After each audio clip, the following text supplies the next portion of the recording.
Ya, Apa kabar selamat Pak malam. Jarwo? Baik, Bapak. Puji Tuhan. Ya, puji Ya, Tuhan. Haleluya. haleluya, Iya puji Pak. Tuhan. Oke, gimana kabar keluarga Pak? Baik, Bapak. Ya, keluarga sehat biarpun Ya, dalam haleluya, luar suasana pandemik. biasa. Ya. Amin, amin, amin. Ya, Haleluya.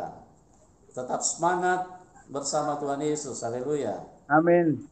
Haleluya, Oke puji Pak Tuhan. Semangat. Jarwo, terima kasih. Ya, Terima kasih Pak sudah hadir ya dan mau ya, berbagi dengan teman-teman yang ada di link ini, dan ya. saya percaya apa yang telah Roh Kudus kerjakan di dalam kehidupan Bapak itu akan mengubahkan banyak orang yang mendengarkan pada malam Amin. hari ini. Oke, Amin, puji Tuhan. waktu dan Ya, tempat saya serahkan kepada Bapak untuk ceritakan secara lengkap dari latar belakang Bapak, terus kemudian bagaimana setiap kali Bapak lewat di depan gereja ada sesuatu yang aneh terjadi di dalam perjalanan Bapak. Oke, waktu dan tempat saya terima serahkan kasih. kepada Pak Jarwo. Silakan Pak, monggo Pak. Ya, terima kasih Pak Yusuf. Terima kasih. Selamat malam, saudara-saudara sekalian. Salam. Puji Tuhan kita bisa bertemu di channelnya Pak Yusuf Manubulu yang sementara ini memang saya senang mendengarkan setiap hari. Nah, malam ini saya akan memberikan kesaksian saya ketika awal-awal saya menerima Yesus. Namun sebelum jauh ke sana, Bapak Ibu dan saudara-saudara sekalian yang dikasihi Tuhan, saya akan menyampaikan latar belakang kehidupan saya dan keluarga saya terlebih dahulu. Ya, saya dilahirkan di salah satu desa di daerah Jawa Tengah, di daerah Dingin sana. Itu di keluarga Islam, keluarga Muslim yang kebetulan kakek nenek saya Muslim, kakek saya Kiai, lalu ibu saya dan bapak saya juga Muslim. Ya, ketika saya kecil, ibu bersama saya hidup di rumah kakek dan kebetulan di depan rumah kakek itu ada sebuah suro. Kalau dulu suro, tapi kalau sekarang sudah disebut masjid gitu ya. Yang setiap hari mau tidak mau ya kita harus diajari eh, sembahyang, ngaji istilahnya kami di waktu itu. Hanya saya ketika diajari ngaji itu hanya diajari secara hafalan, tapi nggak pernah dikasih tahu apa artinya yang kami baca, kami hafalkan itu. Ya, tapi nggak pernah ngerti. Jadi maksudnya apa juga nggak pernah ngerti, tapi hafal dari beberapa ayat-ayat kitab turutan dan kitab kitab Al-Quran, hanya gitu saja. Setelah ibu punya rumah sendiri, kami pindah rumah. Kami pindah rumah yang kebetulan rumah kami dengan rumah kakek itu agak jauh. Ya kebetulan juga di rumah ibu itu ada sebuah suro juga di depan rumah gitu, ada juga. Kami masih melanjutkan ngaji di rumah kami sendiri, di suro kami sendiri. Perlu kami sampaikan juga kalau ayah saya seorang angkatan bersenjata yang jarang sekali di rumah.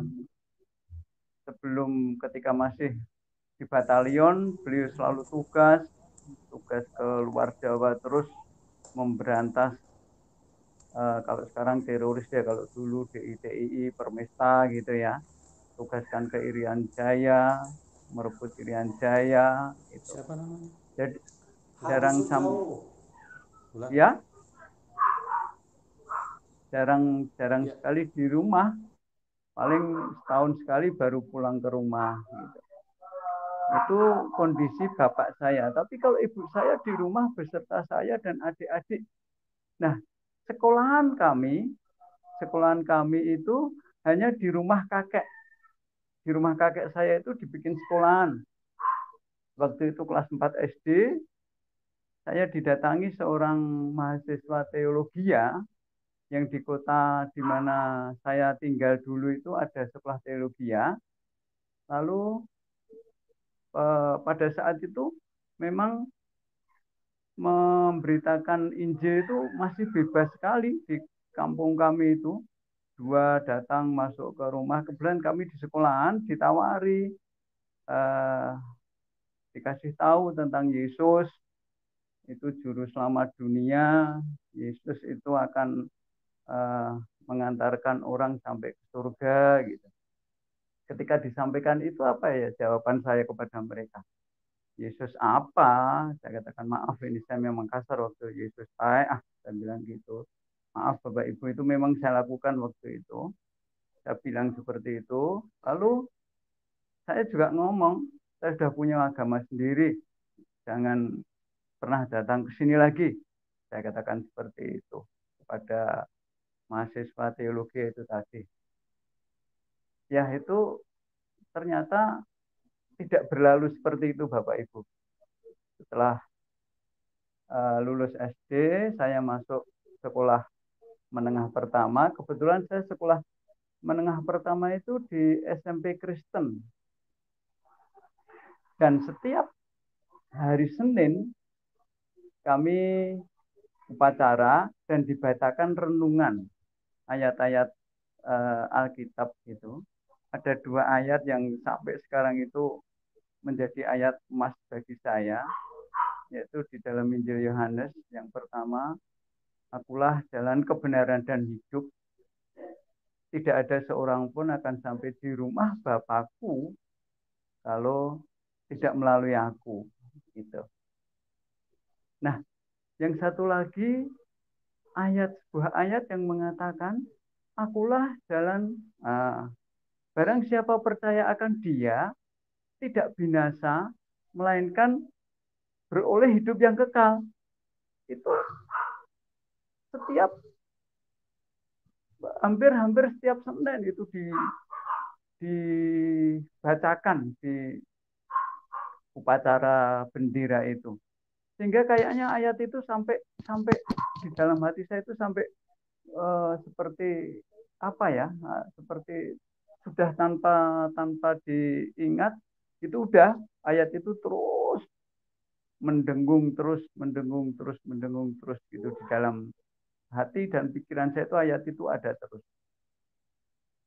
Nah, setelah saya keluar dari SMA, saya masuk STM, itu sudah tidak berpikir itu lagi. Sudah hilang harapan itu. Tetapi ketika saya remaja, saya sudah mulai masuk STM, saya itu menjadi nggak pernah berpikir tentang masjid, nggak pernah berpikir tentang apalagi gereja ya. Kalau saya ditanya aja, ketika saya ditanya, kamu besok kalau sudah dewasa, sudah tua, kamu mau menjadi agama Kristen atau menjadi milih agama Islam, ya saya pasti akan memilih agama Islam ya, karena dikatakan di dalam agama Islam itu kan orang Kristen itu orang yang kafir, penyembah manusia, dia katakan gitu. Itu sudah menjadi apa ya, menjadi kayak didoktrin gitu oleh keluarga kami karena keluarga kami semua Islam yang kuat gitu. Terus suatu ketika setelah saya sudah STM itu kami belum pindah ke kota lain, kami masih di situ, tapi kehidupan saya makin makin tidak baik. Dan setiap hari Natal, hari perayaan Natal gitu di kota kami itu kalau perayaan Natal kan sangat ramai itu karena di daerah kami, di kota kami itu banyak gereja. Hiasan-hiasan Natal itu kami datangi aja sama teman-teman saya, teman-teman itu saya ambili, hiasan-hiasan untuk Natalan itu. Saya herannya kenapa pada saat itu orang-orang di gereja nggak ada yang berani negur saya, nggak ada yang berani melakukan apa-apa terhadap saya. Saya lakukan aja. Balon-balon yang ada itu saya ambili, saya jeblosin, dar-dor gitu. Ya orang gereja ya damai, tenang aja. Saya heran seperti itu. Waktu itu saya hanya berpikir kok nggak ada yang marah sama saya ya.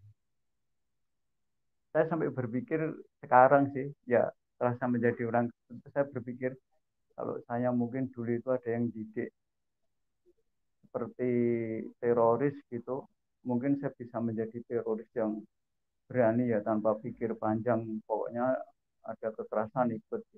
Puji Tuhan kalau akhirnya saya justru malah bisa ikut Tuhan. Oke, tapi sebelum itu saya lanjutkan dulu kenakalan. Saya memang benar-benar nakal waktu itu. Saya sering mencari dukun, mencari ngisi badan untuk ilmu-ilmu dengan harapan ketika saya menjadi orang yang kebal, menjadi orang yang eh, kuat, itu disegani orang dan orang akan takut pada saya. Saya kepingin mencari kedamaian. Wah pasti saya akan damai tentram ketika itu. Tapi yang terjadi kebalikannya Bapak Ibu. Ketika saya mengikuti eh, acara-acara ritual dukun-dukun lalu cari ilmu, justru hati saya makin setiap hari nggak ada kedamaian, nggak ada ketenangan. Ketemu orang, pengen orang nyoba, ketemu orang dan setiap hari, waduh, berkali-kali badan itu sampai ya gitu hancur karena berkelahi terus setiap hari sampai orang tua saya, ibu saya itu setiap saya pulang malam pasti nangis. Kenapa? Karena melihat saya nggak pernah utuh gitu ya, nggak pernah utuh dan pada akhirnya uh, saya makin menjadi menjadi apalagi saya belum bekerja, duit masih minta orang tua. Kalau orang tua tak minta duit nggak ada, kebun orang tua yang saya rusak. Orang tua saya kan kebetulan kebunnya banyak kebun kelapa gitu. Setiap orang tua mau ngambil kelapa itu sudah tak unduh lebih dahulu. Sebelum orang tua saya ngunduh kelapa, wis tak unduh, sudah tak ambilin, tak jual sendiri, tak pakai, udah sendiri, sampai orang tua sampai susah mikirin saya waktu itu. Karena saya memang nakal sekali, tidak hanya itu, uangnya orang tua itu saya yang ambil aja. Saya ambil, saya pergunakan sesuka hati saya. Dan kalau orang tua sudah nggak punya duit, piaraannya ada ayam, sampai yang sampai sekarang masih saya teringat sekali. Ayam nenek itu masih ngeram kira-kira 3 hari lagi eh, telurnya menetas itu saya ambil, saya jual. 2 3 hari berikutnya telurnya itu menetas, apa enggak kasihan itu. Kalau saya ingat seperti itu saya rasanya Tuhan kenapa saya dulu seperti itu, saya rasanya menyesal sekali gitu ya kejadian-kejadian seperti itu. eh, tapi itu masa lampu saya ya, masa lampu dan itu latar belakang saya seperti itu. Saya terus melakukan, enggak pernah damai, enggak pernah tentram. Suatu ketika saya sudah bekerja. Saya kebetulan kerja di kota besar, kerja di kota besarnya Jawa Tengah, gitu. Lalu saya kenalan dengan seorang cewek, berkenalan dengan seorang cewek, yang kebetulan cewek itu adalah eh, katanya beragama Kristen katanya gitu ya. Katanya beragama, tapi juga nggak pernah ke gereja dan nggak pernah apa-apa. Kenal dengan saya biasa-biasa saja, nggak pernah bercerita tentang Yesus, nggak pernah bercerita tentang kekristenan itu. Hanya ketika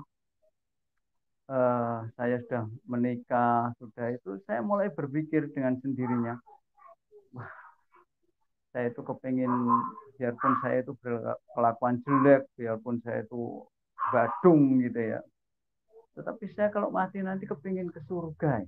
Gitu. Dalam hati itu ada terus. Dan setiap saya ingat akan ke surga, pasti ingat ayat-ayat yang dari SMP dulu itu. Akulah jalan kebenaran dan hidup. Tidak ada seorang pun akan sampai di rumah Bapakku kalau tidak melalui aku. Satu ayat lagi, barang siapa percaya akan dia tidak binasa melainkan beroleh hidup yang kekal. Setiap saya mendengarkan keinginan saya untuk sampai ke surga, saya ingat ayat itu. Saudara sekalian yang dikasihi Tuhan, padahal selama saya sejak kecil sampai segitu, kakek saya kalau mengajari saya hidup menjadi orang Kristen, orang Islam itu harus banyak sodakoh, banyak donodriyah, ya, banyak amal, ya itu baru bisa sampai surga. Dan mencapai surga itu tidak mudah, sulitnya bukan main, sulit. Jadi kalau kakek saya memberikan gambaran itu tidak hanya memberikan gambaran, tapi menceritakan itu untuk sampai ke surga yang dituju oleh manusia itu lewat ini rambut dibelah menjadi 7, itu dibentangkan di atas samudra api, dibentangkan di atas samudra api itu, Pak.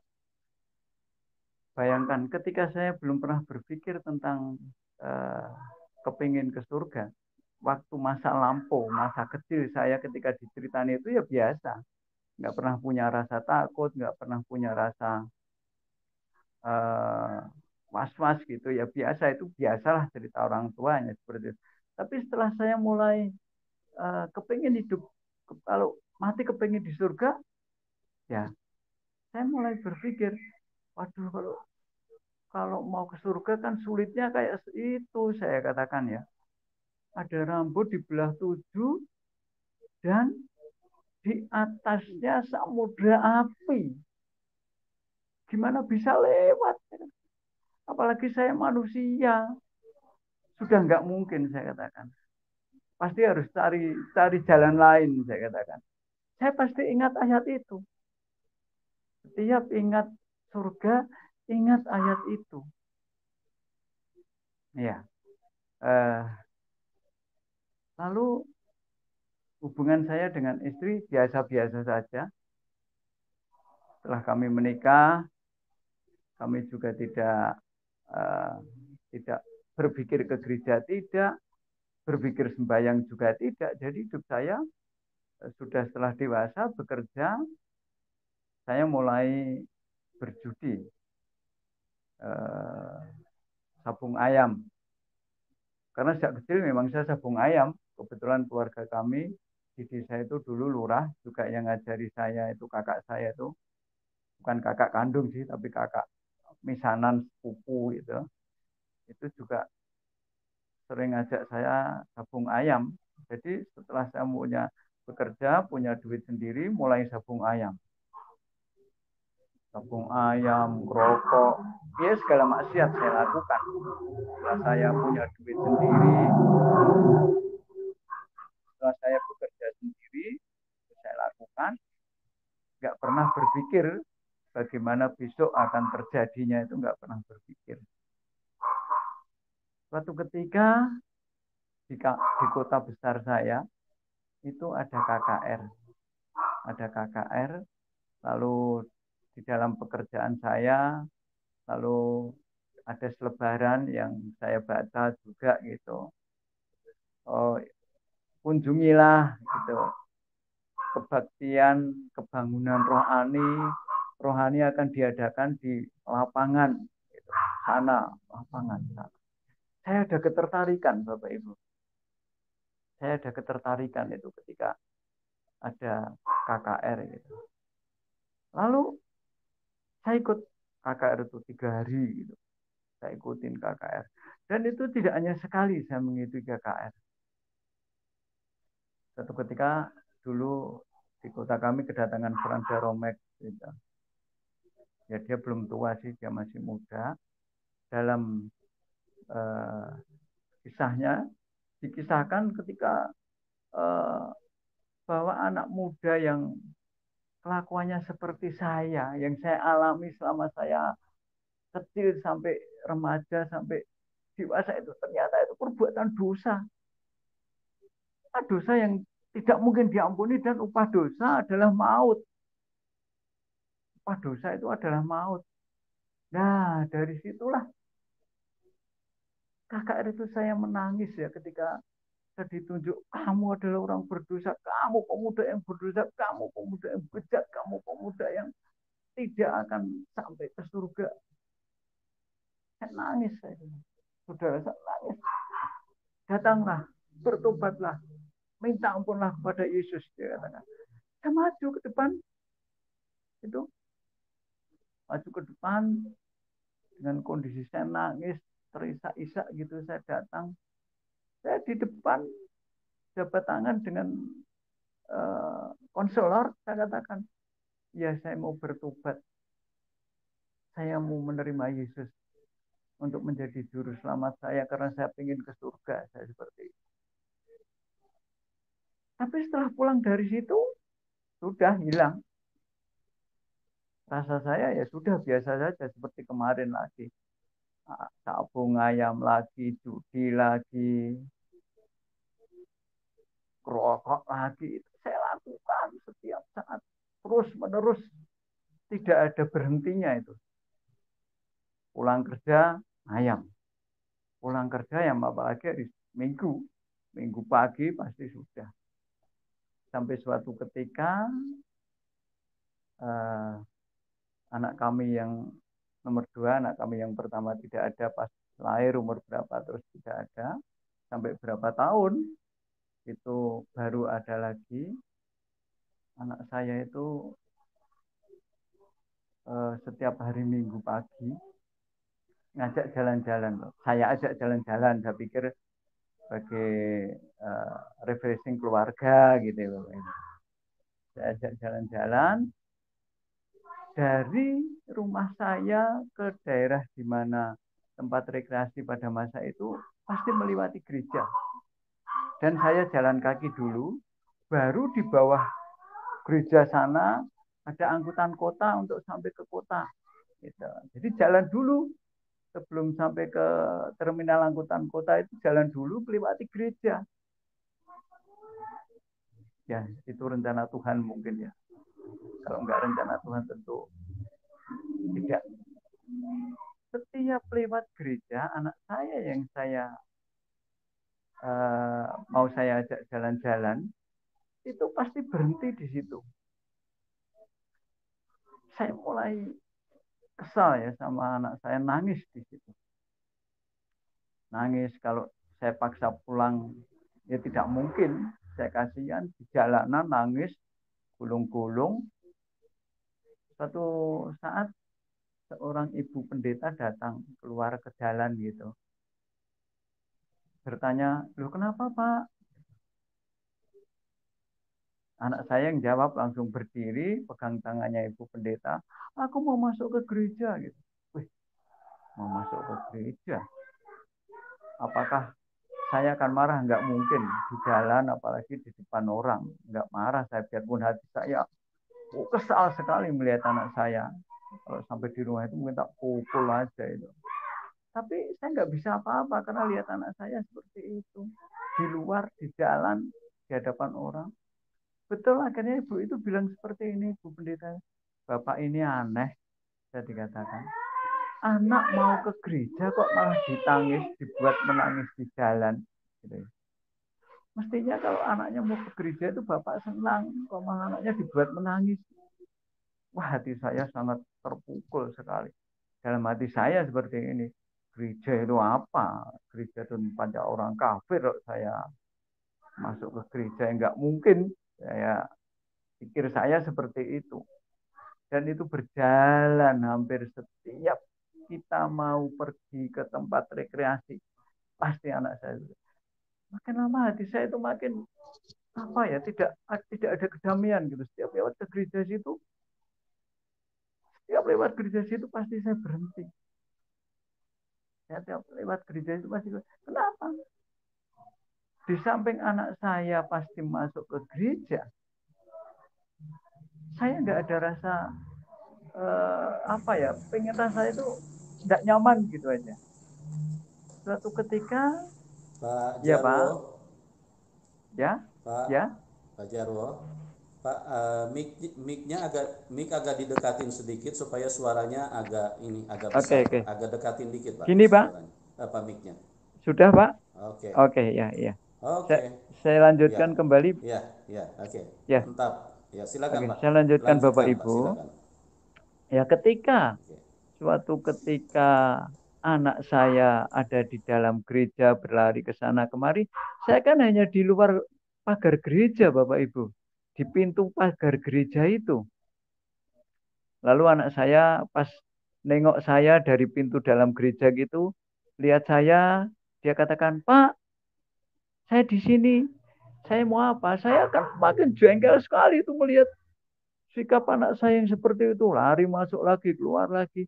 Saya nggak tahu ketika itu anak saya itu bisa senangnya masuk gereja seperti itu. Tapi perlu diketahui puji Tuhan sekarang anak saya ini melayani Tuhan juga yang sering masuk ke gereja dulu itu. Bukan pendeta, tapi pelayanannya luar biasa di gereja. Nah, setelah saya duduk di pintu pagar gereja, setiap saat saya duduk di situ, ada seorang hamba Tuhan, bukan pendeta Bapak Ibu, hamba Tuhan yang selalu menghampiri saya, berbicara pada saya, "Pak, daripada Bapak itu hanya di sini tidak ada manfaatnya, hanya menunggu putranya di dalam gereja, mbok lebih baik Bapak itu duduk di pastori sana, di rumah pendeta.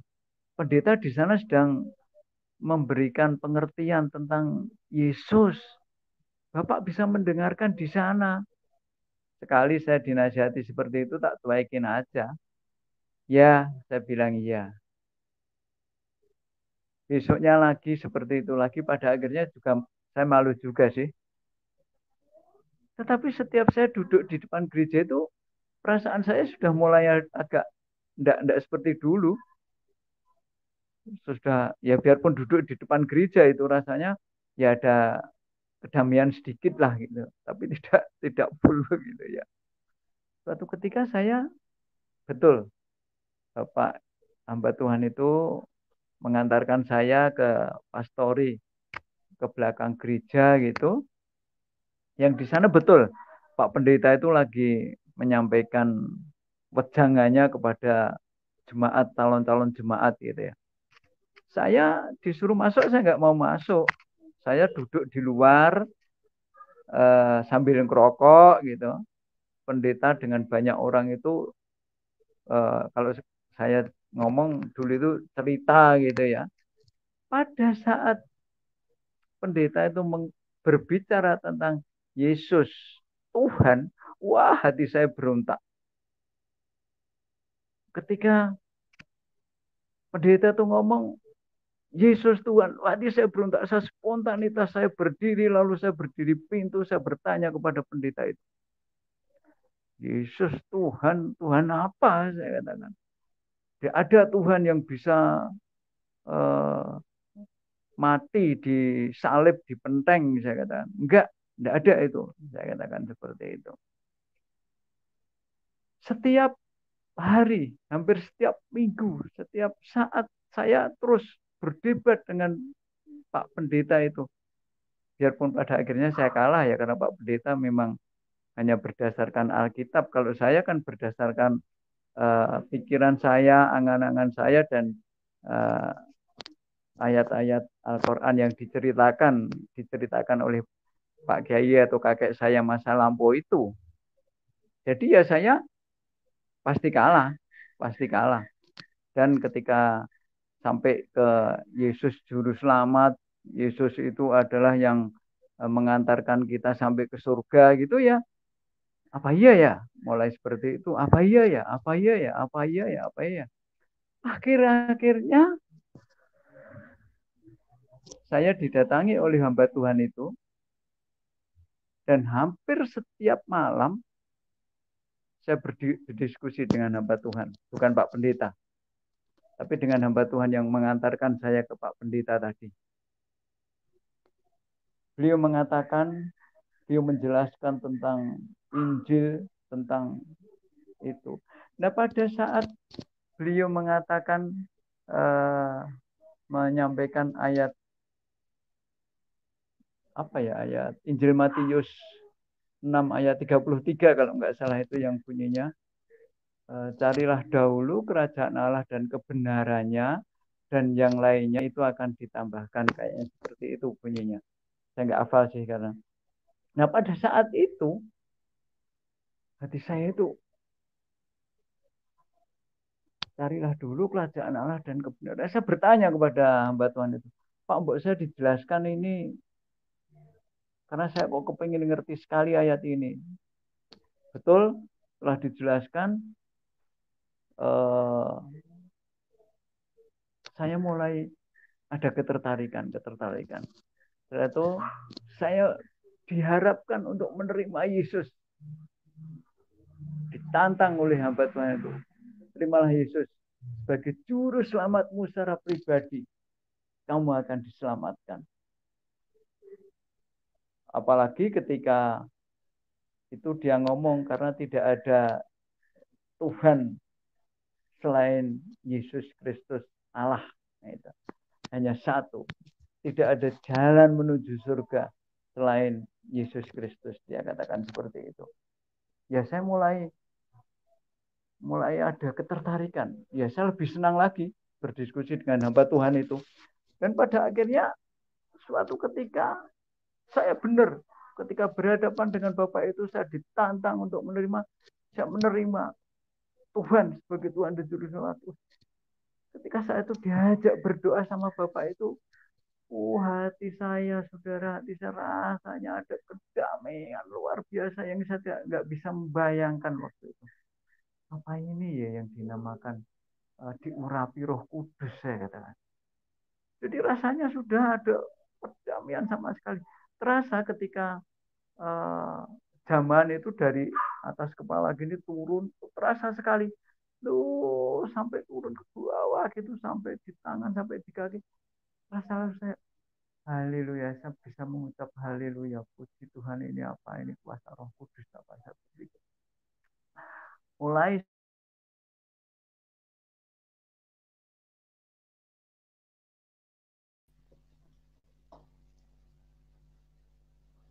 Halo, ya teman-teman, sorry Pak Jarwonya terputus. Kelihatannya sinyal di tempat beliau lagi kurang stabil.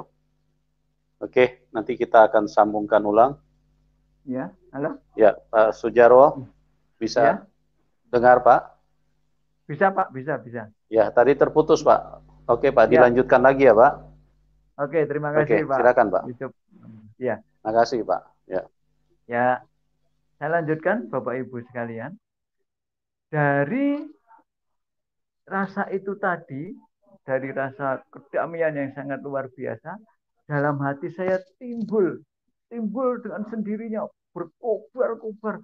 Wah, kalau gitu benar, Yesus itu adalah Tuhan dan Juru Selamat saya yang bisa menyelamatkan saya.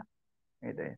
Saya yang sudah berdosa seperti itu, ternyata ketika saya bertobat, mengaku dosa, menerima Yesus sebagai Tuhan dan Juru Selamat, hati saya ada kedamaian dan kalau gitu, saya meyakini betul bahwa Tuhan Yesuslah Juru Selamat. Tuhan Yesuslah Tuhan, bukan Tuhan yang lain. Tuhan hanya Yesus sendiri. Tidak ada Tuhan yang lain, saya katakan seperti itu. Dan hanya Yesus sendiri yang bisa mengantarkan saya masuk ke surga, saya katakan. Karena dengan ayat yang tadi saya dengarkan di SMP itu kan jelas sekali, tidak ada seorang pun sampai ke rumah Bapa kalau tidak melalui aku. Lalu saya mulai senang itu. Saya nggak berpikir lagi, aduh, muat jembatan eh, rambut yang dibelah jadi 7 di atas eh, samudra api. Jadi cukup saya percaya menerima Yesus sebagai Tuhan dan Juru Selamat, saya bisa sampai ke surga itu. Haleluya, puji Tuhan. Lalu yang pertama saya lakukan apa yang teringat dalam hati saya? Teringat adalah orang tua saya, bapak saya. Saya harus bercerita pada orang tua saya, pada bapak saya. Bapak saya yang waktu itu tugasnya di luar Jawa terus, tugas sekarang sudah pindah di Kodim, Bapak Ibu. Jadi sudah di rumah setiap hari. Di Kodim di kota, jadi setiap hari bisa pulang. Setiap dulu setengah bulan sekali atau sebulan sekali, saya pasti pulang ke rumah orang tua, biarpun saya sudah punya istri, punya anak, saya pasti setiap itu pulang ke rumah, lalu bercerita tentang Yesus. Pak, bisa sampai surga itu tidak mungkin kalau tidak melalui Yesus, saya katakan. Dan setiap pulang, semua orang keluarga saya, ibu saya, adik-adik saya, semua saya kasih tahu tentang Yesus sebagai Tuhan dan Juru Selamat saya secara pribadi. Dan tidak hanya untuk saya, tapi untuk semua keluarga. Saya kepingin, saya katakan. Yang sampai ke surga tidak hanya saya sendiri, Pak. Tapi bapak, ibu, dan adik-adik saya. Kalau perlu nenek, saudara, semua saya ajak masuk surga. Lewat siapa? Lewat Yesus Kristus, saya katakan. Semua saya kasih tahu. Kebetulan ada adik saya yang pada saat itu, Bapak, kerja di daerah Jawa Timur. Tapi dia bergaulnya dengan saudara-saudara seiman yang ada di Pondok Gontor. Dan ketika pulang ketemu saya kasih tahu tentang Injil, saya kasih tahu tentang uh, Alkitab, tentang Yesus, tentang diri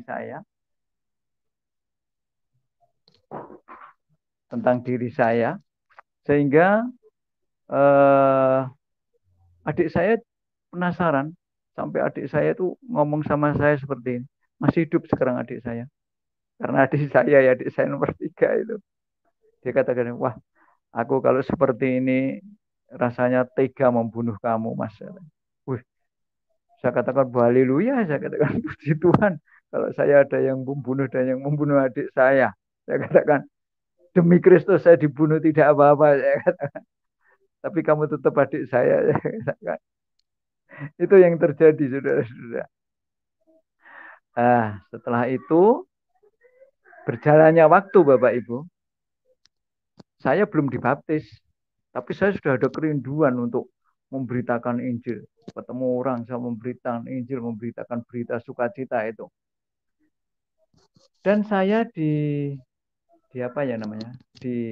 Ditantang oleh ayat kisah para rasul, kalau enggak 1 ayat 8. Kisah para rasul 1 ayat 8 yang dikatakan, saya hafal enggak hafal sekali, tapi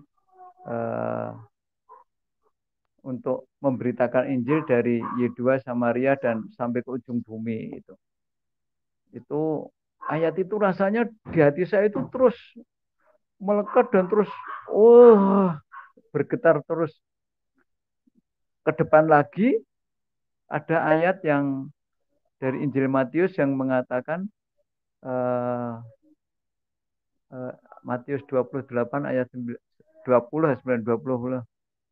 Pergilah, jadikanlah semua bangsa muridku dan baptislah dalam nama Bapa, Anak, dan Roh Kudus itu. Nah, jadi 2 ayat itu, kalau ayat yang dari kisah para rasul itu kayaknya kalau Roh Kudus turun ke atas kamu gitu ya. Kalau Roh Kudus turun ke atas kamu, kamu akan menjadi saksiku dari Yudea, Samaria, dan sampai ke ujung. Nah, ayat itu yang mendorong saya dalam hati saya ini terus berkecamuk ingin memberitakan Injil, memberitakan Injil. Itu saya posisi belum dibaptis, Bapak Ibu. Sesuai kondisi dan keberadaan gereja kami, saya ngomong sama panitia gereja gitu. Saya bisa dibaptis, Pak, saya katakan.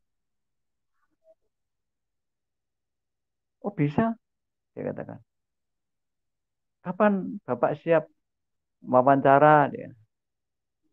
Bapak Ibu dan saudara-saudara yang dikasih Tuhan, biarpun saya memberitakan Injil, biarpun saya kepingin dibaptis, tapi saya belum meninggalkan hidup lama Bapak Ibu. Masih merokok, masih sabung ayam, masih judi. Ya masih melakukan hal-hal yang menurut dunia itu kebiasaan dunia. Gitu. Tapi bagi orang percaya itu adalah dosa, itu adalah larangan yang tidak harus dilakukan. Gitu. Tapi saya masih melakukan itu. Nah suatu ketika eh, saya didatangi oleh panitia keanggotaan kalau sekarang ya. Saya tahu lewat panitia keanggotaan mendatangi saya wawancara. Saya banyak ditanya macam-macam tentang Injil, tentang ini. Lalu saya ditantang oleh panitia keanggotaan itu dikatakan seperti ini, Pak. Siap dibaptis, tetapi harus mau meninggalkan hidup lama. Mau menghilangkan kebiasaan-kebiasaan yang jelek. Mau meninggalkan kesenangan duniawinya. Oh, saya nggak bisa, Bapak Ibu. Nggak, saya katakan. Saya dibaptis mau, tapi saya tetap hidup. Oh ya, nggak bisa. Kalau nggak bisa ya saya ngomong nggak bisa nggak apa-apa, nggak dibaptis juga nggak apa-apa ya. Yang penting saya percaya Yesus, saya bilang seperti itu. Ya berjalan itu lagi sampai suatu ketika ada kerinduan saya. Wah kalau saya gini terus gimana ini? Saya nggak bisa menjadi orang Kristen beneran ini. Saya seperti itu. Akhirnya saya minta lagi dibaptis. Dengan catatan itu harus bisa meninggalkan hidup lama, harus bertobat, harus meninggalkan kesenangan-kesenangan duniawi. Ya pada akhirnya waktu itu pendeta datang ke rumah memberi solusi. Karena saya waktu itu piara ayam Bangkok, ayam maduan itu banyak sekali Bapak Ibu. Karena memang saya penyambung ayam. Lalu Pak Pendeta itu ngomong sama saya, Pak, kalau Bapak memang kepengen dibaptis, coba menekan rasa senangnya, rasa kesenangan duniawinya, Pak. Tapi Tuhan itu lebih senang kalau Bapak memuliakan Tuhan saja, tapi tidak dicampur dengan kesenangan duniawi. Nah caranya gimana Pak? Saya nggak bisa meninggalkan itu hobi saya kalau saya katakan seperti itu ya Bapak Ibu. Pak Pendeta itu menyarankan sudah gini aja, kalau kesenangannya piara ayam ya piara ayam aja, tapi nggak usah diadu, nggak usah dipakai sabung, nggak usah pakai totoan, tidak usah pakai judi dia katakan. Kalau perlu ya uang untuk judi itu ya nanti untuk persembahan, untuk lalu Bapak ayam itu dijual aja, jadi hasilnya untuk tambahan finansial dia katakan. Lama-lama saya berpikir, wah iya ya sebetulnya ya seperti itu. Saya mencoba Pak. Itu. Pada akhirnya saya mencoba menekan perasaan pengen menghilangkan sabung ayam, pengen menghilangkan judi, pengen menghilangkan rokok, pengen menghilangkan. Saya ketika bergereja nggak merokok nggak apa-apa, tapi keluar dari gereja yang ngerokok, masih ngerokok. Karena menghilangkan rokok sulit sekali Bapak Ibu. Menghilangkan sabung ayam juga sulit. Tiap minggu habis dari ibadah waktu itu ya langsung ke arena sabung ayam. Pernah juga sih saya ketangkep polisi, saya ditahan, pegawai-pegawai negeri ditahan, kayak pegawai pemerintah ditahan di polisi 3 hari 3 malam, akhirnya suruh absen. Saya pernah melakukan seperti itu Bapak Ibu. Tapi puji Tuhan, Tuhan Yesus itu luar biasa baiknya. Kasihnya kepada saya sangat luar biasa. Ya, saya sudah berdosa yang menurut saya sekarang ini saya bayangkan dosa saya sudah tidak ada pengampunan sebetulnya. Saya sering bercerita kepada uh, keluarga saya. Karena keluarga saya itu sudah menganggap saya itu yang nggak bisa sembuh dari kenakalan gitu dulu. Nggak bisa sembuh sampai keluarga dari ibu itu semua nggak ada yang senang sama saya. Menganggapnya paling-paling anaknya ibu saya saya yang dimaksud bocah itu besok paling jadi bajingan, dia katakan seperti itu karena kenakalan saya waktu itu ya. Jadi setelah saya mengingat itu, lalu dengan kebaikan Tuhan Yesus yang sangat luar biasa baiknya itu saya cerita seperti ini. Bapak Ibu, Pak D, Bude, Bule, saya katakan. Bule tahu kenakalan saya waktu itu. Kalau saya itu sebetulnya sudah terjebur di dalam lumpur dosa. Itu kalau berdiri itu sudah sampai di leher saya. Lumpur dosa itu saya sudah masuk di dalam lumpur dosa itu sudah sampai di leher gini. Tetapi Tuhan Yesus melihat saya, kasihan dengan saya Bapak Ibu. Lalu saya diambil, dipegang kepala saya, diambil Tuhan, lalu dicuci oleh Tuhan, dimasukkan dalam pencuciannya Tuhan tentu ya, dengan air apa gitu, bukan air zam-zam tentunya ya. Lalu saya ditaruhkan di tempat yang khusus yang saya tidak pernah tahu. Itulah saya. Pada akhirnya saya menekan perasaan saya sendiri, saya mau dibaptis, mau menghilangkan hidup lama saya, kesenangan saya tinggalkan semuanya. Tapi bukan dari ini, tapi dengan menekan. Saya harus menekan ini, menekan ini, menekan ini, menekan. Puji Tuhan akhirnya bisa Bapak Ibu Saudara. Jikalau diperkenan, ini yang menambah iman saya akan menceritakan, mengisahkan ketika bapak saya mati suri Bapak Ibu. Ini yang membuat saya makin menjadi lebih iman saya kepada Kristus itu luar biasa. Oh ya, sebelum itu ketika saya minta izin dibaptis oleh orang tua, saya kan ketika dibaptis saya harus minta izin sama orang tua, biarpun saya sudah keluarga sendiri. Bapak, Bu, saya mau dibaptiskan, saya menjadi orang Kristen sekarang, saya katakan seperti itu. Apa jawaban orang tua saya? Hari pertama saya minta izin, saya nggak dijawab, hanya diam saja. Nggak ada jawaban. Lalu saya pulang lagi, saya ngomong lagi, saya mau dibaptiskan, saya mau mengikut agama Kristen, minta izin. Sampai beberapa kali saya baru orang tua mengizinkan. Beliau berkatakan seperti ini. Kalau memang kamu mau masuk agama Kristen, meninggalkan agamamu, boleh. Tapi dengan catatan, anakmu kau didik dengan keyakinanmu.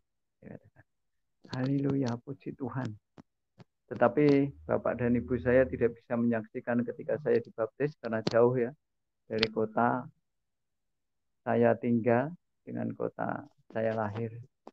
Tapi puji Tuhan saya tetap dibaptis karena izin orang tua. Ketika saya minta izin orang tua kok enggak marah. Padahal pada masa itu Bapak Ibu, pada masa itu sering terjadi ketika orang meninggalkan agama lamanya, minta izin pada banyak terjadi. Ya kayak gitulah, dipucilkan, dianggap bukan anak, kehilangan anak. Itu sampai terjadi juga di mantu saya belakangan ini. Anak saya dulu nikah dengan orang Islam, lalu dia masuk Kristen, izin dengan orang tuanya, juga akhirnya dipecat dari keluarganya, tidak diakuinya oleh keluarganya. Dan menantu saya sekarang sudah dibaptis juga. Puji Tuhan, haleluya, itu yang luar biasa. Ya, saya lanjutkan kesaksian saya yang itu. Nah, ketika saya izin kok orang tua saya mengizinkan, kenapa? Ada apa? Ada apa? Itu enggak saya tanyakan. Tapi setelah berjalan sekian tahun, baru saya tanya, Pak. Bahasa Indonesianya begini, Pak, kenapa waktu saya izin saya masuk Kristen kok Bapak enggak marah? Beliau mengatakan seperti ini, Bapak Ibu. Ya, karena selama kamu menjadi orang Kristen, kamu ada perubahan. Sehingga saya mengizinkan kamu menjadi orang Kristen.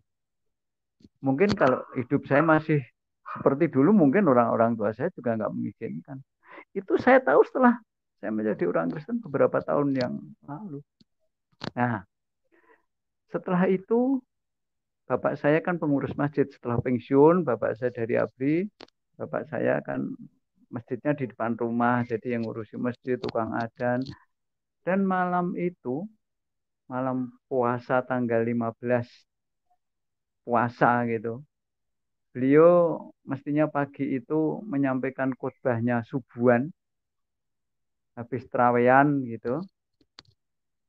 Beliau mengatakan sama kakak ipar, jadi kakaknya ibu saya gitu, bilang seperti ini, Mas, aku subuhan itu, habis mau subuhan, aku nanti tidak usah di mimbar, aku ngomong sambil duduk saja sama-sama. Nah, kenapa? Kepala saya pusing, ya nggak apa-apa. Ya, singkat cerita, bapak saya itu sujud, sujud, bukan rukuk ya sujud, jadi betul-betul sujud di hadapan Tuhan. Akhirnya nggak bangun. Sampai selesai sembahyang nggak bangun. Nah, pernah diceritakan, bapak saya pernah cerita dengan saya, berkata sama saya, aku somben, saya besok kalau mati, kepingin mati pas sujud. Ya, katakan. Bapak saya pernah ngomong sama saya seperti itu. Itu saya masih kecil waktu itu. Lalu saya tanya, kenapa Pak? Kok eh, minta pas sujud mati? Ya kalau pas sujud itu kan menurut bapak saya, Allah ada di depannya. Sehingga ketika mati, beliau mati di hadapan Allah itu pasti, oh selamat. Seperti itu. Harapannya seperti itu. Mati pas sujud, oh aduh, di hadapan Tuhan. Pasti akan langsung bersama Tuhan. Pikirnya seperti itu. Kebetulan kerinduannya Bapak pada masa lampau terjadi. Beliau tidak bangun, sujud. Bapak, Ibu, dan saudaraku yang dikasih Tuhan, ketika orang sembahyang, itu laki-laki di depan, wanita di belakang. Kebetulan ibu saya ada di belakang. Melihat Bapak sujud, nggak bangun, ngomong dengan kakak saya, bukan kakak kandung, kakak putranya Pak D. Tanya, loh itu bapakmu kenapa nggak bangun?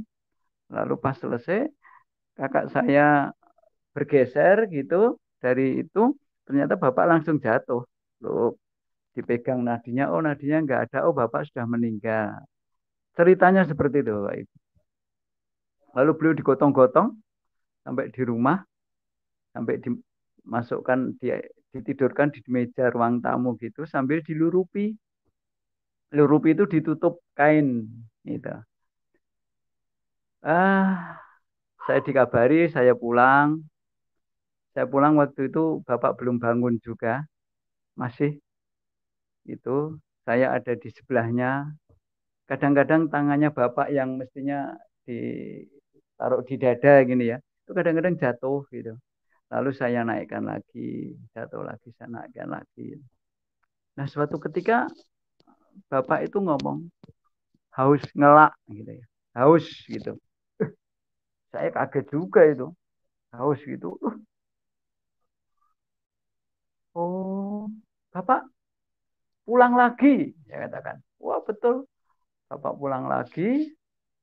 Akhirnya tutupnya kain tadi disingkapkan, lalu bapak dipondong lagi, dimasukkan ke kamar sekarang. Selama bangun dari tidur mati surinya sampai jam 12 siang, berarti cukup lama, 5 jam, baru memanggil saya. Saya dipanggil, Jar, eh, tak kandani, tak kasih tahu. Gitu. Ibumu panggil, adik-adikmu panggil semua. Di depan keluarga. Tidak hanya keluarga sekandung saya, tapi keluarga banyak bule, banyak bude, om mendengarkan di situ. Begini ceritanya. Ketika Bapak sujud tadi, lalu Bapak diangkat, itu arwah Bapak ada di atas. Melihat jasadnya ketika sujud itu bertanya, loh, aku kok sujud nggak bangun itu nopo gitu ya. Bapak ngerti, tapi Bapak nggak bisa apa-apa. Lalu Bapak digotong, lalu Bapak aduh, Bapak ngerti. Bapak nasihati ibu, nasihati keluarga-keluarga, jangan menangis. Aku nggak apa-apa. Ini Bapak sampai ditutup, dilurupi. Jadi semua dinasihati, semua diajak ngomong, tapi ternyata nggak ada yang bisa ngerti dengan kondisinya Bapak. Itu.